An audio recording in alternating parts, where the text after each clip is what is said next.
Bonjour et bienvenue dans cette nouvelle vidéo. Allez, on va regarder l'avancée du chantier bois. Vous savez, j'avais fait une vidéo là à la fin de l'hiver, dans laquelle, je détaillais un petit peu les dégâts qu'il y avait eu, à l'étang durant l'hiver justement, et puis dégâts liés aux tempêtes et puis aux fortes pluies, hein. Il y a beaucoup de d'arbres qui étaient tombés, beaucoup de bois coupés. J'avais un arbre qui faisait 12 mètres de long là qui était tombé. Il fallait qu'il fallait nettoyer, débiter et puis, pouvoir, de telle sorte que ça puisse devenir, du bois de chauffage et puis que surtout que ça mette de l'ordre à l'étang. Alors en coupant tout ça, eh bien écoutez, on a eu, parfois, heu, des surprises, hein. Il y a des arbres, on en a profité pour aussi, un petit peu épurer les arbres des branches mortes, qu'il présentait, et en faisant ça, on a eu des surprises. On est tombé par exemple sur une capricorne, le capricorne du Chêne. Alors là, vous voyez, c'est pour un chêne, hein, pourtant, hein, il était pas positionné dans un chêne, il était plutôt dans un saule, mais c'était un capricorne qui était en train d'abîmer l'arbre. Alors, il faut savoir que c'est une espèce protégée, le capricorne, hein. C'est assez incroyable, on arrive à protéger des espèces comme ça qui mangent le bois. D'ailleurs, le capricorne du chêne, il est à ne pas confondre avec le capricorne qui vit, dans les maisons et qui est capable de vous défaire une charpente en quelques années, hein. Moi, ça m'est arrivé, dans une maison qu'on avait achetée et qu'on a rénovée, toute la charpente était morte.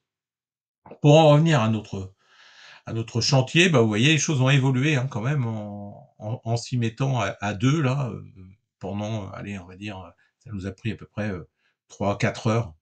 Eh bien, le chantier a bien évolué et puis pour finir, on a eu, le changement, un grand changement puisque tout ça c'était bien propre, hein, pour terminer. On a vraiment bien nettoyé l'étang. Il reste encore un peu de travail, il y a encore des petites branches à défaire là, mais c'était vraiment bien avancé. Et puis comme on a eu des arbres qui sont partis, qui ont été coupés, bah, j'ai souhaité remplacer ça par, en plantant nouveaux arbres. Alors là j'ai mis un poirier nain, on va voir ce que ça va donner. C'est la première fois que je mets ça. Et puis, j'ai mis aussi, parce que c'était bien exposé, des framboisiers. Et puis j'ai mis aussi, on va le voir un petit peu plus tard, je pense, un pêcher, ouais, que j'avais planté là au mois de novembre, hein, à Sainte-Catherine tout prend racine, c'est bien connu, et petit pêcher qui commence à bien partir. Bon, allez, sur ce, je vous laisse, sans oublier de vous inviter à vous abonner à ma chaîne YouTube si les vidéos vous intéressent.